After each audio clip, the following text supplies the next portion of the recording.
Salut! Salut. Déjà, moi j'ai commencé par faire la fête! Parce que c'est notre deuxième épisode! Ouais! Deuxième épisode. D'accord. On peut parler maintenant de notre sujet. Alors aujourd'hui, Deuxième épisode. pour cette deuxième épisode, on va parler de deux films. D'Alice au Pays des Merveilles qui est sorti le 24 mars 2010. Oui, apparemment. Et le deuxième, Les Animaux Fantastiques, les Crimes de Grindelwald, qui est sorti le 14 novembre de cette année même. Tu vas nous parler de ton film maintenant? Oui.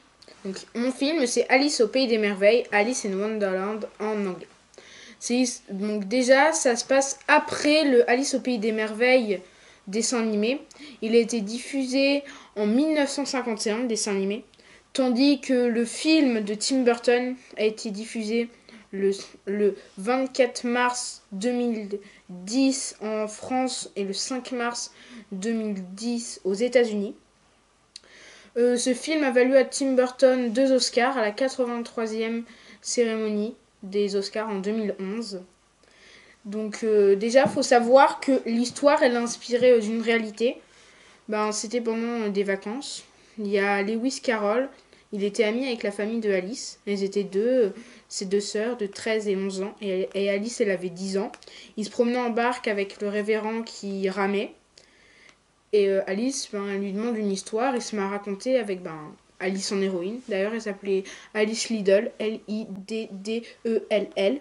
Tout ça s'est passé en 1862. C'est-à-dire il y a à peu près 160 ans. Mais attention, le film dont je vous parle, moi, c'est plus tard. C'est quand elle est adulte, c'est-à-dire elle a 20 ans. L'histoire commence à peu près au moment où elle a 20 ans, elle va à une fête. À cette fête, un lord Amish, il va lui demander sa main, lui demander de l'épouser. Elle dit que tout le monde voudrait qu'elle l'épouse, que d'après eux, c'est ce qu'elle devrait faire. Mais elle dit que c'est trop précipité et qu'elle doit réfléchir. Donc elle s'éloigne, puis elle revoit un lapin qu'elle avait vu un peu plus tôt. Alors elle le suit et elle va tomber dans son terrier. À partir de là, elle arrive au Wonderland où elle va vivre beaucoup d'aventures et retomber sur la Reine Rouge. Dis-moi une anecdote du film. Ah ouais, genre un acteur. Un acteur vraiment célèbre, qui peut être même dans une pub de parfum. Il y a Johnny Depp. Non. Si, il fait le Chapelier Fou et moi j'aime vraiment le Chapelier Fou, c'est un personnage que j'aime beaucoup. Est-ce que tu sais que il joue dans Pirates des Caraïbes, tu dois le savoir ça. Est-ce que tu savais que la première fois qu'il a fait ce rôle, il a failli le perdre parce qu'il était alcoolique. Donc il y a de la chance que c'est quand même un peu correspondu à son personnage, mais sinon il a vraiment fait le premier truc, la première scène en tant qu'alcoolique. Il a été bourré, saoul. Non. Si. Ah là, je savais pas. D'ailleurs, Johnny Depp, il va être dans le film que moi je vais vous présenter. Et voilà un point commun. Tu parles de pub de parfum aussi ou pas? Non, je parle pas de pub de parfum, moi. Je suis pas ce genre de choses. Je parle pas de ce genre de choses. Je vais vous parler des Animaux Fantastiques, les Crimes de Grindelwald, qui est sorti le 14 novembre 2018. Si vous êtes attentif, vous avez bien entendu le deuxième Animal Fantastique. Donc, il y avait un premier. Le premier, il y avait... C'est pas vraiment le même but que ce deuxième. Dans le premier, ça ne parle surtout des animaux fantastiques. Mais dans ce deuxième, on parle plutôt sur le lien de Grindelwald et de Dumbledore. D'ailleurs, Grindelwald est interprété par Johnny Depp, qui sera dans chaque film, et ça sera une saga de 5 films, Les Animaux Fantastiques. Et Dumbledore est incarné par Jude Law, qui est aussi un acteur connu, qui a joué avec Johnny Depp dans certains films. Dans ce film, Gellert Grindelwald, alias Johnny Depp, s'est échappé du Makusa où il était enfermé pendant quelques mois. C'est qui Grindelwald? Tu me déçois là. Excuse-moi, je l'ai pas vu.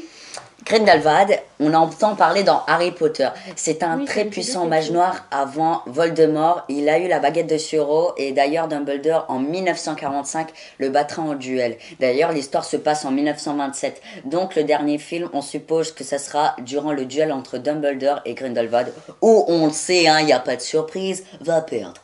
Ça me déçoit. Et d'ailleurs je vais vous parler d'une autre chose très importante. Il y a beaucoup de clins d'œil à Harry Potter, dont l'un des clins d'œil qui m'a plu le plus, on voit Nagini. Elle prend l'apparence d'une femme qui est incarnée par Claudia Kim, où elle est dans un cirque de Paris. Oui, parce que Paris a une importance capitale. C'est une capitale. Dans le film, on voit beaucoup Paris, on voit la magie de française, c'est incroyable. On voit le ministère de la magie français, c'est magnifique. Et comme je disais, Nagini en fait est une femme, mais elle est prise par une malédiction de sang que seulement les femmes d'une famille ont et elle se transforme en reptile de plus en plus. D'ailleurs, dans ce cirque, elle sera avec Croyance qui essayera de trouver ses origines. Croyance, ça me dit quelque chose Oui, aussi. Croyance, c'est l'Obscurus. Dans le premier film, c'est un... Tu vois, le garçon avec la coupe au bol. Ah oui. Ouais, le détraqué. Ah oui, lui. Ouais. Et est-ce qu'on voit Voldemort ou pas? Non, mais peut-être que oui, parce que si on suit bien les dates, on pourrait le croiser. D'ailleurs, s'il y a Nagini. Je vais vous expliquer d'ailleurs un autre point, un autre clin d'œil. On voit Nicolas Flamel. Nicolas Flamel, tu te rappelles qui c'est? C'est celui Oui, qui a créé la pierre philosophale. Oui. Bah, on le voit dans cette histoire. On le voit brièvement. On voit sa maison à Paris. C'est très intéressant d'ailleurs. Et on voit la pierre philosophale, mais seulement pendant quelques secondes. Il ouvre un tiroir, on voit la pierre philosophale et il prend pas la pierre philosophale, il prend un livre. Mais du coup, est-ce que ça explique dans le film pourquoi est-ce que Nagini, elle est tellement Voldemort? Elle est amoureuse de lui En fait, on ne sait pas. Il y a une théorie qui court qu'en fait, elle est prise par un charme, par la magie noire, du coup. Ah. Mais en fait, on ne voit pas Voldemort, on ne voit pas, comme je disais, on ne le voit pas. Parce qu'il n'est pas né, en fait, je ne sais plus trop. Puis, il y a quelque chose qui n'a pas beaucoup plu à certains fans de la série, c'est, on voit Minerva McGonagall, c'est la prof de métamorphose dans Harry Potter. Ah oui. D'ailleurs, en fait, elle est née 10 ans après. Selon les informations que J.K. Rowling a données, elle est née 10 ans après. Du coup... Mais c'est pas J.K. Rowling qui a écrit le scénario Ah du si, film. si, c'est justement ça le Donc problème. c'est J.K. Rowling qui a fait Elle la a fait faute. une incohérence elle-même de son propre histoire. Et surtout qu'à un moment, il y a un flashback se passant 20 ans après. On voit Minerva McGonagall. Du coup, elle était née encore 20 ans après sa naissance. 20 ans avant sa naissance. Les incohérences sont grandes. Mais cette histoire est incroyable. L'effet visuel est incroyable. L'évasion incroyable. Et surtout à la fin, ce que Grindelwald fait est incroyable. Bon, par contre, il y a la différence entre Voldemort et Grindelwald.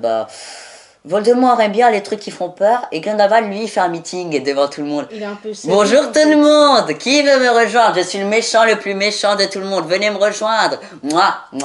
En fait, il y en a un qui est sadique et l'autre qui est assez... Ouais, mais par contre, Grindelwald, c'est un personnage qui fait beaucoup penser à Hitler.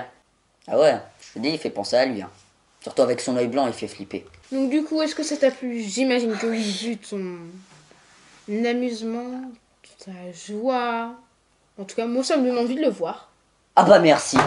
Bah merci. Hein. Et toi, Alice au Pays des Merveilles, ça te donne envie de le voir? Non.